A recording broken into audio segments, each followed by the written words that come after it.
कैसे मिलता है पितरों को भोजन? साथ में जानिए श्राद्ध करने से मिलते हैं कौन से 6 लाभ। कुछ लोग यह शंका करते हैं कि श्राद्ध में समर्पित की गई वस्तुएं पितरों को कैसे मिलती हैं। कर्मों की भिन्नता के कारण मरने के बाद गतियां भी भिन्न भिन्न होती हैं। कोई देवता, कोई पितृ, कोई प्रेत, कोई हाथी, कोई चींटी, कोई वृक्ष और कोई तृण बन जाता है। तब मन में यह शंका होती है कि छोटे से पिंड से अलग अलग योनियों में पितरों को तृप्ति कैसे मिलती है। इस शंका का स्कंद पुराण में बहुत सुंदर समाधान मिलता है। एक बार राजा करंदम ने महायोगी महाकाल से पूछा, मनुष्यों द्वारा पितरों के लिए जो तर्पण या पिंडदान किया जाता है तो वह जल पिंड आदि तो यहीं रह जाता है, फिर पितरों के पास वे वस्तुएं कैसे पहुंचती हैं और कैसे पितरों को तृप्ति होती है।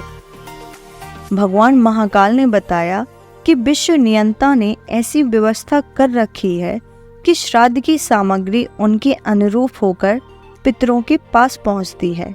इस व्यवस्था के अधिपति हैं अग्निश्वात आदि। पितरों और देवताओं की योनि ऐसी है कि वे दूर से कही हुई बातें सुन लेते हैं, दूर की पूजा ग्रहण कर लेते हैं और दूर से कही गई स्तुतियों से ही प्रसन्न हो जाते हैं। वे भूत, भविष्य व वर्तमान सब जानते हैं और सभी जगह पहुंच सकते हैं। 5 तन मात्राएं मन, बुद्धि, अहंकार और प्रकृति, इन 9 तत्वों से उनका शरीर बना होता है और इसके भीतर 10वें तत्व के रूप में साक्षात भगवान पुरुषोत्तम उसमें निवास करते हैं। इसलिए देवता और पितृ गंध व रस तत्व से तृप्त होते हैं, शब्द तत्व से तृप्त रहते हैं और स्पर्श तत्व को ग्रहण करते हैं। पवित्रता से ही वे प्रसन्न होते हैं और वे वर देते हैं। पितरों का आहार है अन्न जल का सार तत्व। जैसे मनुष्यों का आहार अन्न है, पशुओं का आहार तृण है, वैसे ही पितरों का आहार अन्न का सार तत्व गंध और रस है। अतः वे अन्न व जल का सार तत्व ही ग्रहण करते हैं। शेष जो स्थूल वस्तु है यह यहीं रह जाती है।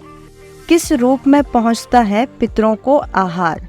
भगवान राम द्वारा श्राद्ध में आमंत्रित ब्राह्मणों में सीता जी ने किए राजा दशरथ व पितरों के दर्शन। श्राद्ध में आमंत्रित ब्राह्मण पितरों के प्रतिनिधि रूप होते हैं।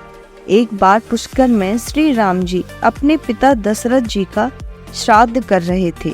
राम जी जब ब्राह्मणों को भोजन कराने लगे तो सीता जी वृक्ष की ओट में खड़ी हो गईं। ब्राह्मण भोजन के बाद राम जी ने जब सीता जी से पूछा कि इसका क्या कारण है, मैंने जो आश्चर्य देखा उसे मैं आपको बताती हूँ।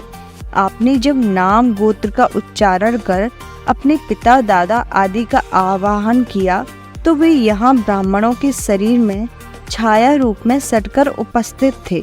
ब्राह्मणों के शरीर में मुझे अपने ससुर आदि पितृगण दिखाई दिए। फिर भला मैं मर्यादा का उल्लंघन कर वहाँ कैसे खड़ी रहती, इसलिए मैं ओट में हो गई। तुलसी से पिंडार्चन किए जाने पर पितृगण प्रलय पर्यंत तृप्त रहते हैं। तुलसी की गंध से प्रसन्न होकर गरुड़ पर आरूढ़ होकर विष्णु लोक चले जाते हैं। पितृ प्रसन्न तो सभी देवता प्रसन्न। श्राद्ध से बढ़कर और कोई कल्याणकारी कार्य नहीं है और वंश वृद्धि के लिए पितरों की आराधना ही एकमात्र उपाय है। यमराज जी का कहना है कि श्राद्ध करने से मिलते हैं ये 6 पवित्र लाभ। श्राद्ध कर्म से मनुष्य की आयु बढ़ती है। पितृगण मनुष्य को पुत्र प्रदान कर वंश का विस्तार करते हैं। परिवार में धन धान्य का अंबार लगा देते हैं। श्राद्ध कर्म मनुष्य के शरीर में बल पौरुष की वृद्धि करता है और यश व पुष्टि प्रदान करता है। पितृगण स्वास्थ्य, बल, श्रेय, धन धान्य आदि सभी सुख, स्वर्ग व मोक्ष प्रदान करते हैं।